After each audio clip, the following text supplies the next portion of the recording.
खुदा ਤੁਹਾਨੂੰ ਤੁਹਾਡੀ ਹਸੀਅਤ ਨਾਲ ਨਹੀਂ ਦੇਣਾ ਚਾਹੁੰਦਾ, खुदा अपनी हसीयत ना ਤੁਹਾਨੂੰ देना चाहता, ਉਹਦੀ ਹਸੀਅਤ ਨਾਲ ਲੈਣਾ ਸ਼ੁਰੂ ਕਰ। ਕਹਿੰਦੇ ਨੇ ਦਿਹਾੜੀ ਲੱਗੀ ਚੱਲ ਬਸ ਡਾਂਗੀ ਟਪਾਣਾ ਹੈ। ਇਹ ਡੰਗ ਟਪਾਉਣ ਵਾਲੀ ਗੱਲ ਤੋਂ ਬਾਹਰ ਹੋ। कसरत से देगा, अबंडेंस देगा, नस्लों को देगा। खुदा की बरकत पुश्त दर पुश्त होगी। खुदा सिर्फ आपको ही बरकत नहीं देगा, आपकी नस्लों को भी बरकत देगा।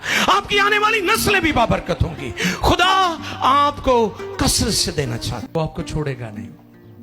लोग छोड़ सकते हैं, दुनिया छोड़ सकती है, बहन भाई रिश्तेदार आपको छोड़ सकते हैं, लेकिन खुदा आपको नहीं छोड़ेगा।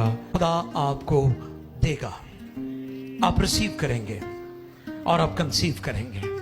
जो कलाम को रिसीव करेगा वो फिर कंसीव करेगा, वो आगे बढ़ेगा, वो अचीव भी करेगा, वो कामयाब भी होगा, वो सरफराज भी होगा।